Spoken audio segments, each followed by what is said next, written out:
గారు ఉన్నారమ్మా? చెప్పండి, పేషెంట్ ఎవరు? మీరేనా? కాదమ్మా, మా వారు. విపరీతంగా దగ్గొస్తుంది, అందుకే డాక్టర్ గారిని కలవాలి.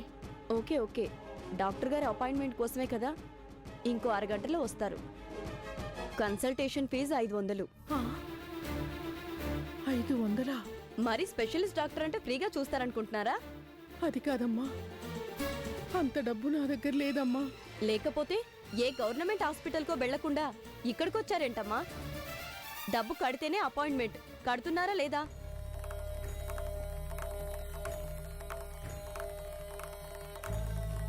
చేతిలో డబ్బులుండవు గాని ఇంత ఖరీదైన హాస్పిటల్లో ట్రీట్మెంట్ మాత్రం కావాలి. బుర్ర తినడానికి వస్తారు.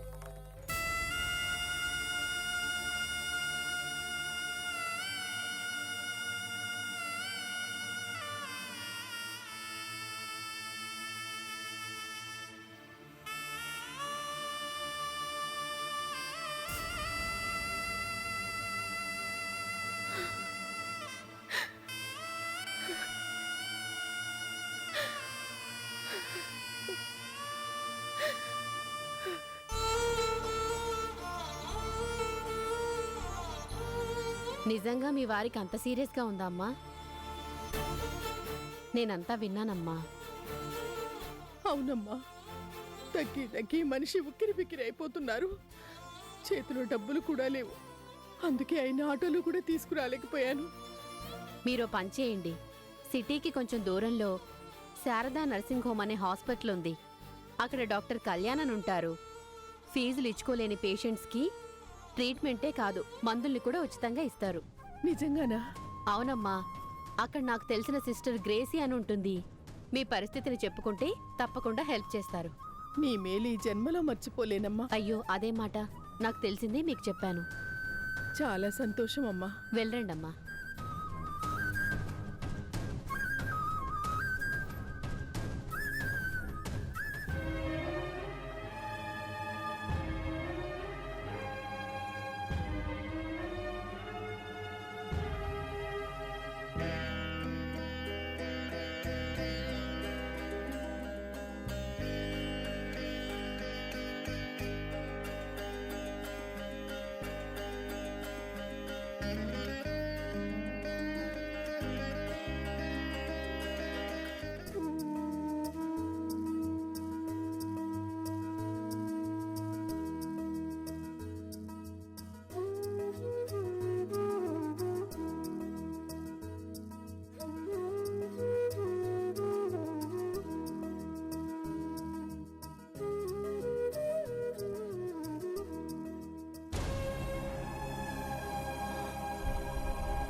ఈ మందులు వాడుతూ ఉండండి. అలాగే సార్.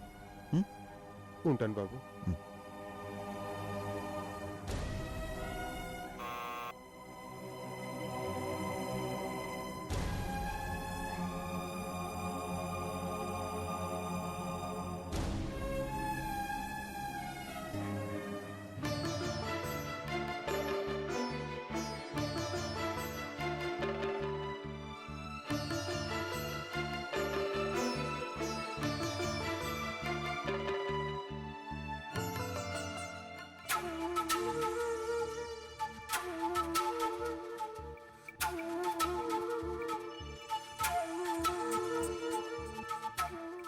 లోపల డాక్టర్ గారు పేషెంట్స్ని చూస్తున్నారు, కాస్త వెయిట్ చేయండమ్మా. సిస్టర్, ఇక్కడ గ్రేసీ అని. నేనే, చెప్పండి.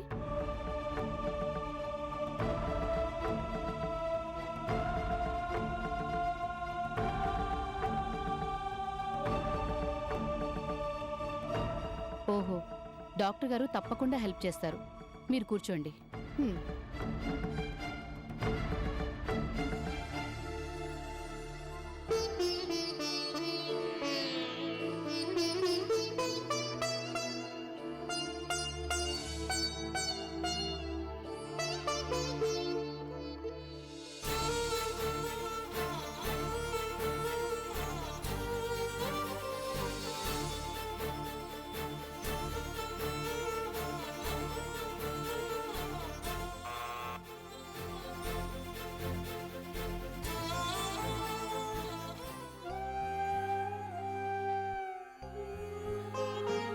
త్వరగా రండి.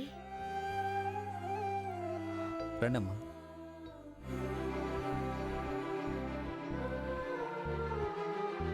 చెప్పండమ్మా. మా వారికి ఒంట్లో బాగలేదు.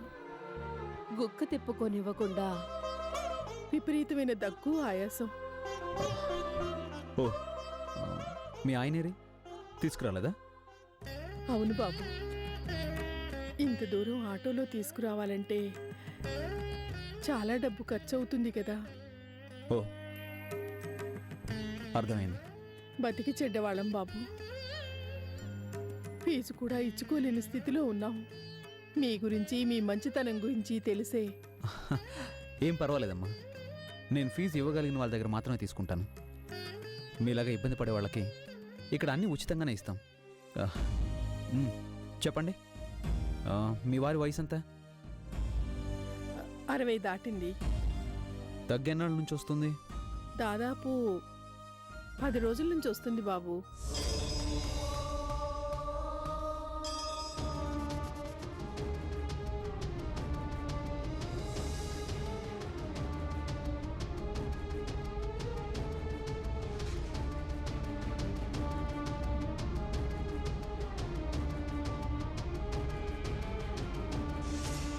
ఏం దిగులు పడకండి, తగ్గిపోతుంది.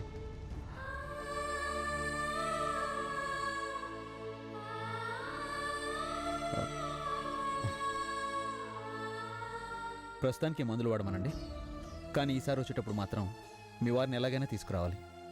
అలాగే బాబు, చాలా సంతోషం బాబు. ఈ చీటీ తీసుకెళ్ళి కౌంటర్లో ఇస్తే వాళ్ళు మీకు మందులు ఇస్తారు. తీసుకెళ్ళి వాడండి. మంచిది బాబు.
స్వప్న, ఈ మెడిసిన్స్ తీసివ్వు.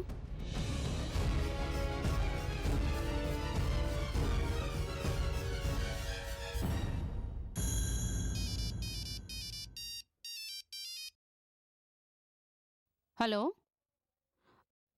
ఇప్పుడే వస్తున్నాను.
సౌందర్య తెలుసుకున్నావా?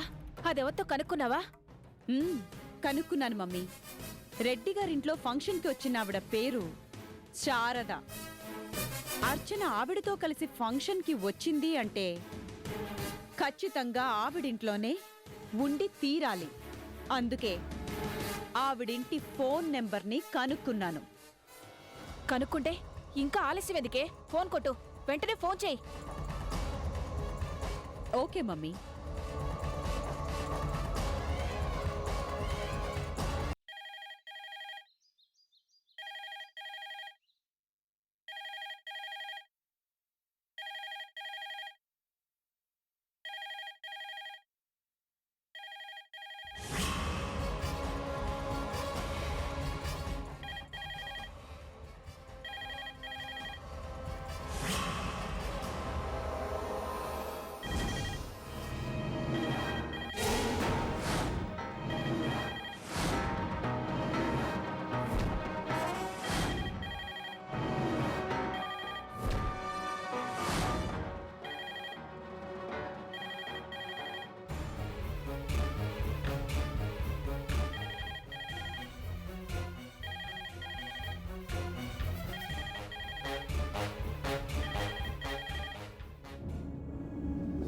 హలో, ఎవరు?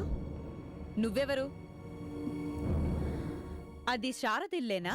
అవును, శారద గారిల్లే. శారద గారి ఉందా? లేరు, బయటికి వెళ్లారు. మీరెవరు? నేనెవరో నీకు అనవసరం కానీ ముందు ఈ సంగతి చెప్పు. ఆ ఇంట్లో అర్చన అనే పేరుతో ఎవరైనా ఉన్నారా? అర్చన? ఉహుం. ఆ పేరు గల వాళ్ళెవ్వరూ ఈ ఇంట్లో లేరు. లేరా? నీ పేరేంటి? స్వప్న. స్వప్న. మీరెవరు? ఇంతకీ మీకేం కావాలి? ఏం అక్కర్లేదు, ఫోన్ పెట్టే.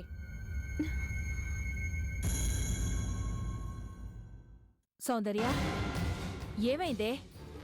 లేదు మమ్మీ, అది ఆ ఇంట్లో లేదు.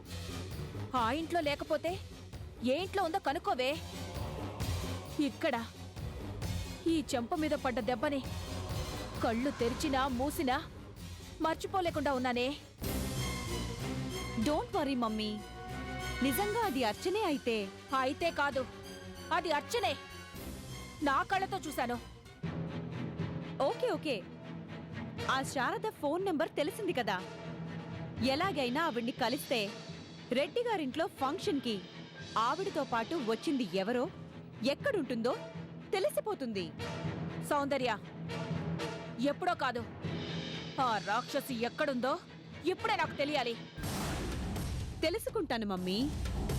ఇన్నాళ్ళు అజ్ఞాతంలో ఉండి ఇప్పుడు బయటకొచ్చింది అంటే, డైరెక్ట్గా నీ మీదే అటాక్ చేసింది అంటే ఏదో జరుగుతోంది. మనకి తెలియకుండానే ఏదో జరుగుతోంది. ఆ జరుగుతుంది ఏంటో, దానికి ఇంత ధైర్యం ఎలా వచ్చిందో, దానికి సపోర్టుగా ఎవరున్నారో అన్నీ నాకు తెలియాలి. ఛ, ఇది ఈ టైంలో ఫోన్ చేస్తుందేంటి? ఎవరు? సింధు. మాట్లాడు. హాయ్ సింధు. ఏంటే హాయ్? ఇక్కడ నాకు మండిపోతుంటే మళ్ళీ ఏమైందే? మళ్ళీ కాదు, మొన్న పెట్టిన మంటే ఇంకా మండుతోంది. నువ్వేమో ఆ మంటని చల్లార్చే ప్లాన్ చెప్తా అన్నావు. కలవ్వు చెప్పవు, అంతేగా? సింధు, వెరీ వెరీ సారీ యార్. నేను రాక్షసుని వెతికే పనిలో బిజీగా ఉండిపోయాను. రాక్షస? ఎవరు? ఉందిలే, నీకు తెలియదు గాని. అదెవత్తో నాకెందుకు గాని, ముందు మా బావని పట్టిన దయ్యాన్ని ఎలా వదలగొట్టాలో చెప్పు. సింధు, చెప్పాను కదా, నాకు కొంచెం టైం ఇవ్వు. ముందు నేను వెతుకుతున్న రాక్షసి ఎక్కడుందో తెలుసుకోవాలి. నువ్వా రాక్షసి ఎక్కడుందో తెలుసుకునేలోగా మా బావ నెత్తిమీదకెక్కిన దయ్యం తాళి కట్టించుకునేలా ఉంది. సింధు. అవునే, ముక్కు మొహం తెలియని దాన్ని తన కోడలిగా చేసుకోవడానికి మా అత్త ఒప్పుకోదేమో అని ఇన్నాళ్ళు ఆశపడ్డాను. కానీ ఇప్పుడు ఆ ఆశ కూడా ఆవిరైపోయింది. అంటే అంటే ఏముంది, మా అత్త దయ్యాన్ని వెంటేసుకుని నా కాబోయే కోడలు అని 10 మందికి చెప్పుకుంటుందట. ఐసీ అంతదాకా వచ్చిందా? నెత్తిమిద్దాకా వచ్చింది కాబట్టే ఆ దయ్యాన్ని వదలగొట్టే ప్లాన్ చెప్పమనేది. నువ్వేమో అదెవరో రాక్షసుని వెతికే పనిలో బిజీగా ఉన్నాను అంటావు. సింధు, నేను వెతుకుతున్న రాక్షసి నాకు శత్రువు. నువ్వు వదలగొట్టాలంటున్న దయ్యం నీకు శత్రువు. ఆ రాక్షసిని, ఈ దెయ్యాన్ని ఒకేసారి మట్టి కరిపించే పక్కా ప్లాన్ని రెడీ చేశాక నేనే నీకు ఫోన్ చేస్తాను. Don't worry.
Wonderful mister Ram. Will పవర్తో మీరు విగరస్గా ప్రాక్టీస్ చేసి ఇంత త్వరగా కోలుకోవడం నిజంగా అద్భుతం.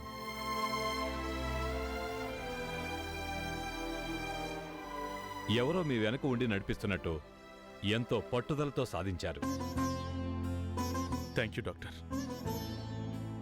నాలో పట్టుదలని, ఆత్మవిశ్వాసాన్ని కలిగిస్తున్న శక్తి నా భార్య. దూరం అయిపోయిన నా భార్య ఎక్కడుందో తెలుసుకోవాలనే నేను కాలంతో పాటు పోటీ పడుతున్నాను. ఇంకా ప్రాక్టీస్ చేస్తాను. నా శరీరంలో రక్తాన్నంతా చెమటగా చిందించైనా సరే నేను మళ్ళీ మామూలు మనిషిని అవుతాను. నా భార్యను ఎలాగైనా దక్కించుకుంటాను డాక్టర్, దక్కించుకుంటాను. వెతుక్కుంటాను డాక్టర్, తప్పకుండా వెతుక్కుంటాను. ఈ లోకంలో ఎక్కడున్నా సరే వెతికి తెచ్చుకుంటాను, నా దగ్గరికి తెచ్చుకుంటాను.